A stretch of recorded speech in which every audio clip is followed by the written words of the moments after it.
संसार में 3 प्रकार के प्राणी होते हैं। एक केवल कहते हैं, दूसरे कहते हैं और करते भी हैं, तीसरे केवल करते हैं, उसे बखानते नहीं। तुमने अभिमानवश बखान तो बहुत कर लिया, अब करके क्या दिखाओगे, यह तो इतिहास ही बताएगा।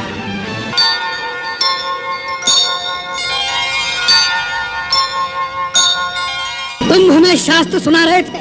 अरे शास्त्र में तो यह भी लिखा है, यदि भाई ने कोई पाप भी किया हो, वह अपराधी भी हो, तब उस संकट में जो उसका साथ दे वही भाई कहलाने योग्य होता है।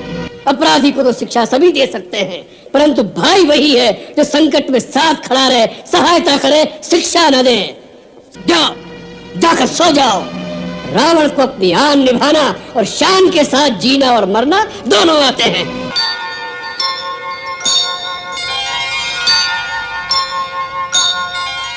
भैया, मैं आपका अर्थ समझ गया।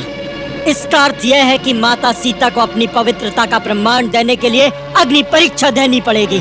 लक्ष्मण, उस सती को जो अपने पतिव्रत धर्म का पालन करने के लिए तीनों लोगों के विजेता रावण के सुख, सुविधा और वैभव से भरे महल को छोड़कर अशोक वाटिका में सर्दी, गर्मी, धूप, वर्षा के दुख खुले आकाश के नीचे बैठ के सहती रही। लक्ष्मण, एक राजा की पुत्री, एक चक्रवर्ती राजा की बहू होकर अपने पति के पीछे नंगे पांव वन वन भटकती रही। उसकी पूजा करने के स्थान पर उसकी परीक्षा किस दोष के लिए भैया, किस दोष के लिए?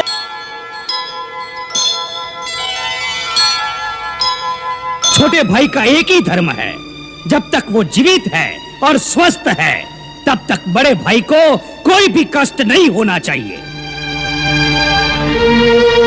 उसके जीते जी यदि बड़े भाई को चिंता रहे या वो संकट में आ जाए तो छोटे भाई पर धिक्कार है।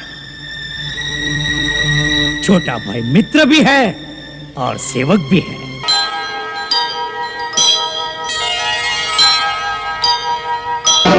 महाराज रावण, मैं आपको अंतिम चेतावनी देता हूँ कि जिन्हें आप सीता समझ रहे हैं वो विष मिले भोजन के समान आपकी मृत्यु का संदेश है। सीता का रूप धारण करके आपके पास काल की फांसी आ पहुंची है। महाराज रावण, यह अंतिम चेतावनी है, नहीं तो मरने के लिए तैयार रहो।